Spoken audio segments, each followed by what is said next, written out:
I've been wanting to make this video for a while and just have been trying to find the right words to say it. Anyways, today's video is going to be about Black Lives Matter. It's going to have 3 parts. The first part is going to be, what is this movement and why do I personally support it? The second part is going to be, what are some common misconceptions about the movement? And third will be, so what do we do now? What do we do about it? Okay, first things first. Black Lives Matter is a movement that is addressing the systemic racism that Black people face in our society today. If you don't believe me, let me walk you through a scenario. So let's say you're going for a run, right? You're just outside, you're like, oh yeah, I'm gonna go for a run today. I go for a run every day. So let's say, I'm going for a run, and then 2 people stop me. We're not even gonna bring race into this, okay? Just imagine, I'm going for a run, 2 people stop me.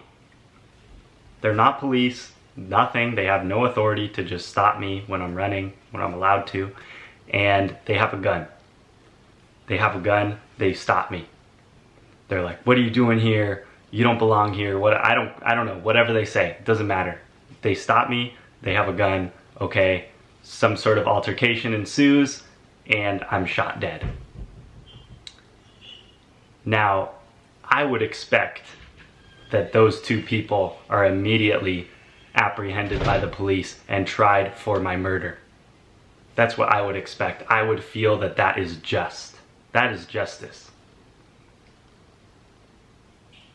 So tell me why, when Ahmaud Arbery was running in that exact same scenario and he got shot to death, the 2 people were not apprehended for 2 months. It took a video of that killing going viral and the nation causing a huge uproar for the police department to actually do something about it, actually go arrest those 2 white men. That's not right. That's not justice. That is what the Black Lives Matter movement is about. Because guess what? If it was 1 white guy running and 2 black guys shot him, I would bet all my money that they would have been arrested within minutes. There would have been a search, they would have sent the cops all throughout the city, found those 2 guys and arrested them. So why is there that difference, right? It goes back to racism. I'm not gonna go through the whole history of systemic oppression and the way that Black people have been treated throughout history, throughout the United States history, but I will say that as a teacher, I have learned a lot about systemic oppression and I need to do something about it. I need to say something about it. That, to me, is why I support this movement. Black lives need to matter in the United States. Right now, they don't. That example, Ahmaud Arbery, is just one example. Breonna Taylor getting shot in her house asleep. The cops got the wrong house and they weren't charged. Like, what? I mean, there's so many examples. George Floyd just recently. It goes on and on. But the point is, the Black Lives Matter movement is simply an acknowledgement that right now in the US, Black lives don't matter as much as other lives. And that is unfair and that is not just. That's what the movement's saying. It's not political. It's not like, oh, if you're a liberal, you support it. If you're a conservative, you don't. It's not about party lines at all. It's literally just the acknowledgement of, wait a minute, there is still serious racism in our country. And by saying I support this movement, I'm saying that I acknowledge it and I want to work to break down those barriers and end racism in the US. Now, the part where it gets political and where it gets divisive is how you want to do that. How do we want to go about bringing that change? And I'll go into that later in this video, but that's the political side, right? That's politics. Politics is about policy. What policies do we want to put in place to fix this problem? That's not the point of the movement. The movement is acknowledging systemic racism and acknowledging oppression of Black people and the fact that their lives do not matter as much as they should. That's it. To me, if you can't acknowledge that, that shows a lack of conscience, because If you genuinely care about other human beings' lives, you need to acknowledge it. Let's talk about some common misconceptions. So, a lot of people say, well, why is this movement only Black Lives Matter? All lives matter. Everybody's life matters. Obviously, that's true. All lives do matter. But the purpose of the movement is saying that right now in America, Black lives do not matter and they need to matter. We already know white lives matter. I, as half white, half Pakistani, I'd say my life matters in this system too. I've benefited in a lot of ways from this system. The people who have not benefited from this system for centuries and been oppressed by this system are Black people. Obviously, all minorities have been oppressed by the system in some way, but I mean, Black people, it started with slavery. So we have to acknowledge that history. We have to understand that that's what our country was built on, to be able to understand what we're experiencing now. Yes, obviously all lives matter. Right now, we're focusing on Black lives because those are the ones being lost. It's not to say that everyone else's life doesn't matter. It's saying that right now we need to focus on Black lives and make sure that they matter, because right now they don't. Okay, another misconception. Should I fight for Black lives if I'm a member of another minority? Yes, absolutely you should.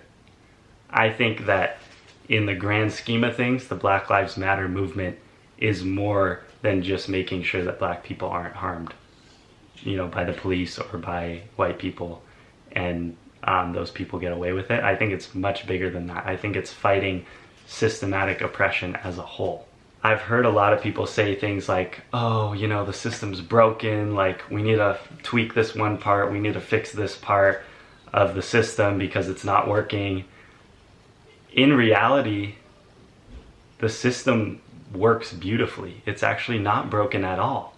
The system does exactly what it was designed to do, which is keep white people at the top, push minorities down.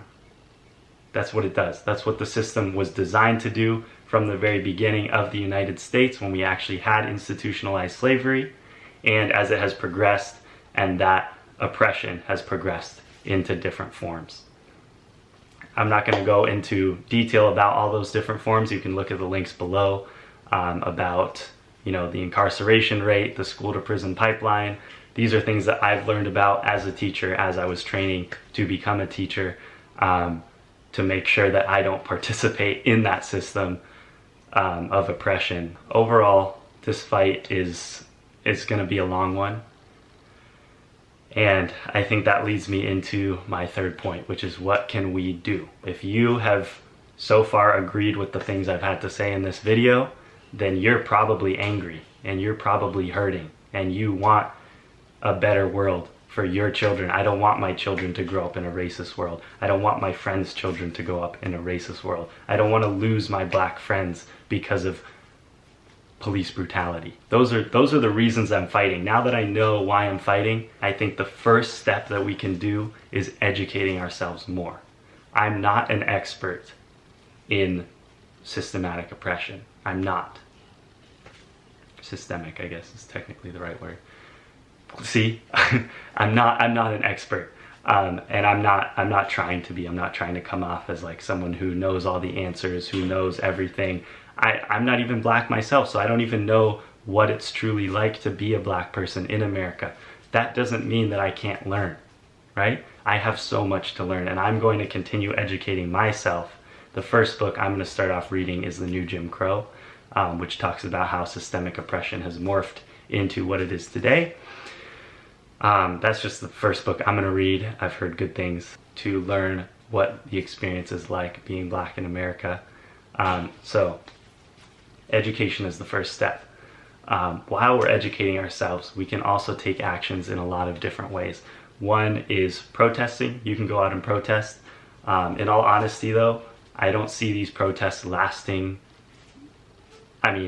super long. Honestly, they're not going to last forever. That would be impossible. But I think showing up, showing your voice is great. If you don't want to protest, you don't want to go outside, because of like COVID and everything, that's totally understandable. You shouldn't feel bad. There's still a lot of things you can still do. In fact, with technology today, you can be signing petitions online. You can be emailing, for example, something I did was I emailed the Minnesota police department to make sure that they apprehended the cops and prosecuted the cops that were involved in the killing of George Floyd. That's something that you can do. It may seem like a really small step from you, but if thousands and thousands and thousands of Americans do that, it actually makes a difference. And I'm proud to say that I was part of making that difference. And we saw all 4 of those cops involved in George Floyd's killing be arrested, and I felt proud of myself, like, hey, I played a role in that. Like, I sent an email to call for justice. Another thing we can do is vote. We need to vote now more than ever. We need to make our voices heard. We need to bring about change. I don't think this change is going to happen overnight. I don't think it's going to be easy. It's going to be a long fight. But we need to remember to take care of ourselves and sustain our energy and sustain that indignation at injustice. We need to sustain that. We need to remind ourselves that it keeps going on. I am fortunate to have a lot of privileges in my life. I don't feel scared running into a cop or anything like that. And I need to remind myself, just because I don't necessarily experience racism on a daily basis, it doesn't mean that I shouldn't be fighting against it on a daily basis. Alright, this was pretty heavy stuff. I think I'm going to wrap up the video here. Like I said before, I am still educating myself. I'm still growing. I'm still learning. So if there's anything that you want to talk about, or if you have any further resources or anything like that, please put it down in the comments below. I would love to educate myself more. I'm going to continue learning and growing and fighting this battle, because it's not going to be overnight. It's going to be a long one. If you want to read the new Jim Crow with me, do that as well. You can DM me on Instagram. I would love to talk about it with you. But yeah, thanks for tuning in.